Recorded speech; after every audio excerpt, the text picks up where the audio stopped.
If you've been struggling with elevated cortisol levels for a while now, it might be because you're trying to do everything at once. And I get it. There are hundreds of strategies you can use to lower cortisol and chronic stress. But if you try to implement them all, you're probably making things worse, not better.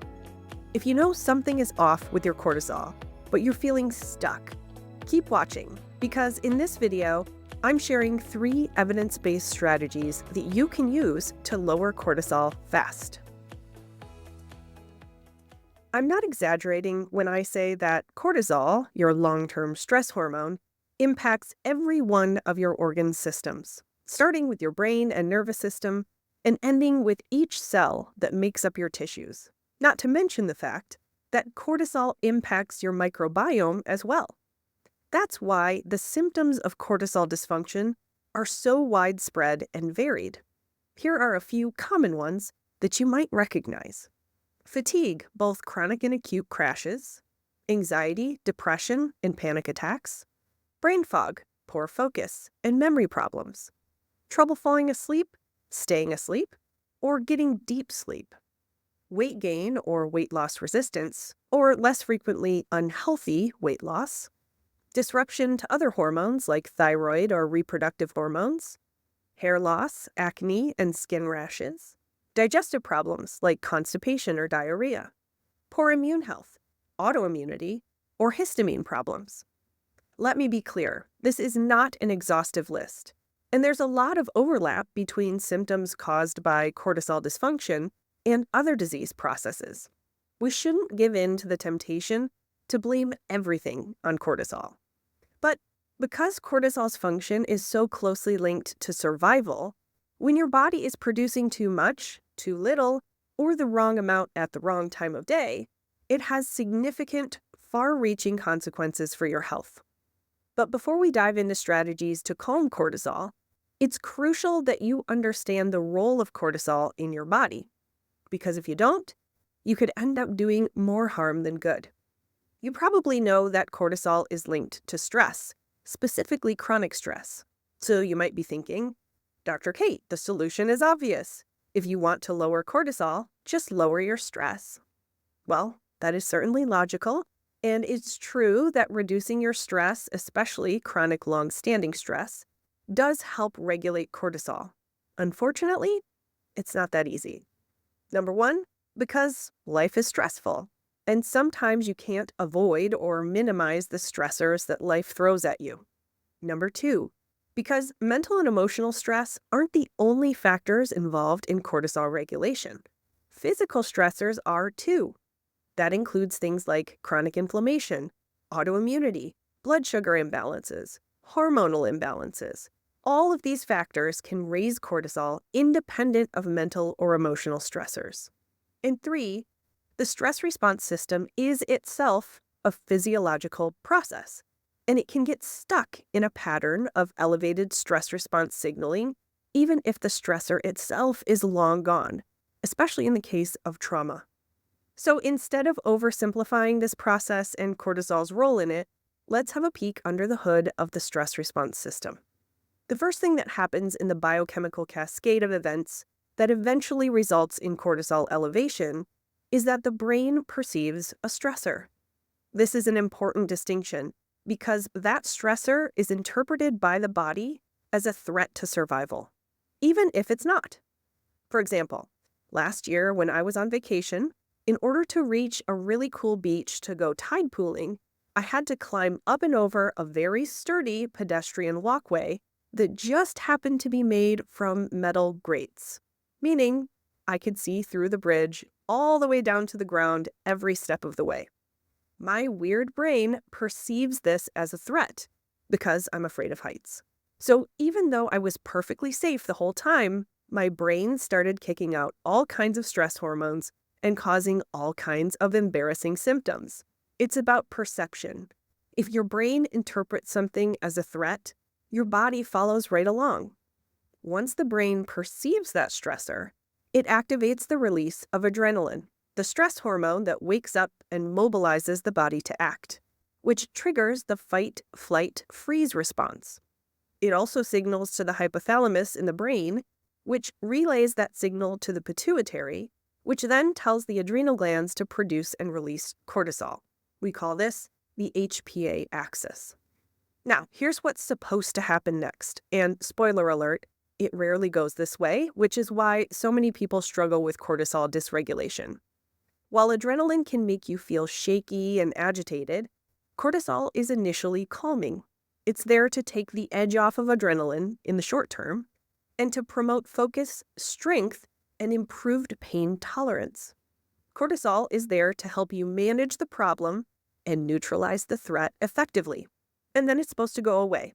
It's supposed to trigger a negative feedback loop to your brain and tell it to calm down, that you've survived the threat and everything is back to normal. Sounds nice, doesn't it? Well, it would be, except that your stressors probably don't get resolved quickly or return back to normal. Or if they do, they're probably piled on top of other stressors or happening one right after the other with no chance to come back to baseline. In modern life, stress is literally around every corner. It's the text message from your babysitter, the email from your coworker, the 6th time your kid wakes you up in the night, the never-ending news cycle, the bank statements, and the tension with your spouse, and the high blood pressure. You get the idea, right? Because we never come back to baseline, cortisol stays elevated, and it stops being helpful. How can you tell if your cortisol is above the optimal range? Well, there's a test for that, and it isn't a blood test. Here's why blood tests for cortisol aren't useful for most folks. Cortisol levels vary greatly throughout a normal wake-sleep cycle. Cortisol is very involved in your circadian rhythm, which is why it can trigger sleep problems and fatigue if it's poorly regulated. So unless you're getting your blood drawn 5 times in a day to check cortisol, it doesn't mean much. Now, before anyone gets upset, yes, if your cortisol level is very high or very low on a random blood draw, it can indicate more severe diseases like Addison's disease or Cushing's syndrome, both of which are quite rare. But most folks with higher or lower than optimal cortisol don't have tumors or autoimmune destruction of the adrenal glands. They're stuck in survival mode, or they have exhausted their stress response system. It is possible to test free cortisol using saliva, and lots of people do.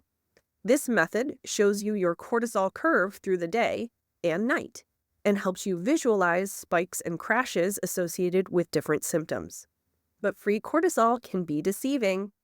I've seen folks with normal free cortisol whose total cortisol production is extremely high, or the reverse can happen too.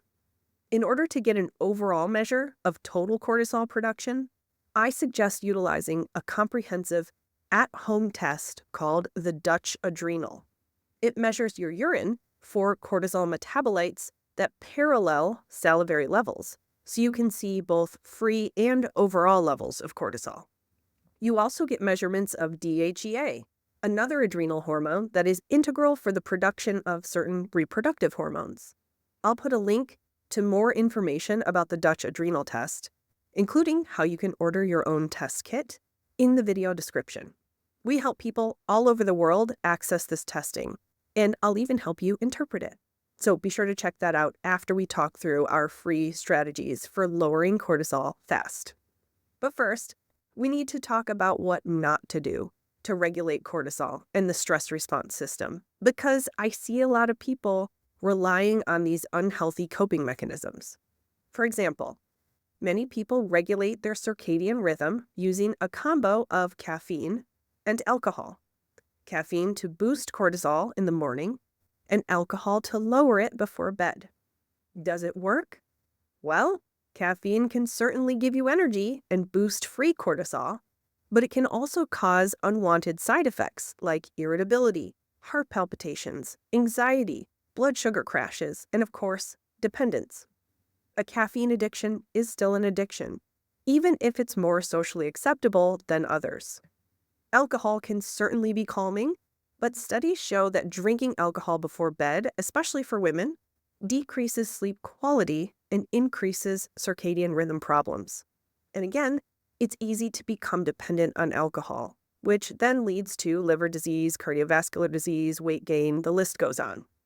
Evening snacking, doom scrolling, collapsing on the couch to dissociate for hours, and even risk-taking behavior are all unhealthy coping mechanisms for chronic stress that attempt to regulate adrenaline and cortisol levels. And I hope I don't have to tell you that they are counterproductive in the end. What can you do instead? Particularly if you need relief quickly, that also allows you to stay functional and keep going in the face of continued chronic stress? Well, I've got 3 evidence-based strategies you can take advantage of and specific supports you can use to shift your stress response by lowering cortisol levels strategically and intentionally. So let's dive in. Strategy number 1 is to increase the uptake of cortisol into your cells. This helps stop the negative feedback loop that keeps cortisol coming and helps switch off the stress response system. It lets your body experience the calming and anti-inflammatory effects of cortisol, which both helps with problem solving and takes the edge off of the fight, flight, freeze response that's driven by adrenaline. Increasing the uptake of cortisol into your cells lowers free cortisol concentration in the blood, calming anxiety, panic, and fear without sedating you or dulling your brain function. I like to think of this strategy as lowering stress hormone overload. One of my favorite tools for increasing cortisol uptake and breaking the cycle of cortisol overload is a unique peptide called casein tryptic hydroxylase. This protein is derived from milk, specifically cow's milk, that is filtered and concentrated to remove other milk ingredients and proteins. Because it's food-based, it's remarkably gentle and safe, yet super effective. One clinical trial found that 150 milligrams of CTH lowered cortisol by 20% in 5 minutes. Talk about a fast response. Another trial found that CTH significantly reduced symptoms associated with high cortisol, including mental and emotional symptoms, as well as digestive, making it a great option if you get an upset stomach or diarrhea when you're stressed. Because the CTH is isolated from the rest of the milk proteins and fats, there's no need to be afraid of this ingredient if you're lactose intolerant. Only those with true milk allergies need to avoid CTH. If you need fast relief from anxiety, panic attacks, mood swings, feelings of anger, or you're facing an extra stressful situation, this is a fabulous option. I even suggest it for children who have trouble regulating their thoughts and emotions in stressful situations. I'll put details about the specific CTH product that I suggest in the free download that I've linked to in the video description. I'll even include a link where you can order it for a seriously great discount through my Fullscript dispensary. So be sure to check that out at the end. Strategy number 2 is to normalize HPA axis function and build stress resilience using adaptogenic herbs, which also lower or raise cortisol levels when needed. 3 of my favorite adaptogenic herbs for lowering cortisol are ashwagandha, holy basil, and bacopa. You've probably heard of ashwagandha before. It has lots of studies on lowering anxiety, calming the brain, normalizing cortisol, and boosting brain function in the face of stress. It also inhibits acetylcholinesterase, which helps preserve memory, making it an excellent choice if you're noticing cognitive issues when you're stressed. Holy basil is another adaptogenic herb with a normalizing effect on the CNS or central nervous system. It also helps lower blood sugar levels, which is important because high cortisol causes insulin resistance, which raises blood sugar, causing an increase in body fat and inflammation. Bacopa also works on memory processing and cognition and is a powerful antioxidant, protecting sensitive cells from inflammatory damage, which is one of the most common causes of chronic stress and cortisol dysregulation. I love working with adaptogens for lots of reasons. They're really safe, they have an exponential benefit when taken in combination, and they're normalizing. I call them Goldilocks herbs because whether your cortisol is too high or too low, adaptogens help bring them back to just right. You don't have to worry about driving cortisol too far in one direction with adaptogens, so they're ideal if you're all over the place with symptoms. You'll find details about my favorite blend of these adaptogens in that free download, as well as a link where you can order some to try. Strategy number 3 is to work to regulate your circadian rhythm with healthy, restful sleep.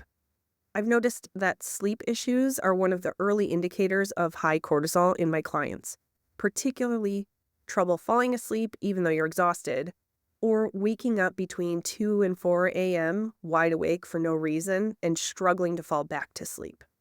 Some of my favorite strategies for promoting healthy circadian rhythm fall under the category of sleep hygiene, routines and habits that help prepare your brain and body for sleep. A few examples are avoiding screen exposure for an hour before bed. That includes your phone screen. I honestly can't think of a worse disruptor of healthy sleep rhythms than your phone.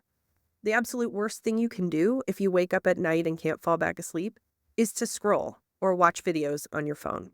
And that includes this one. Making sure the room you sleep in is as dark as possible, especially avoiding blue light, is another way to improve your sleep hygiene.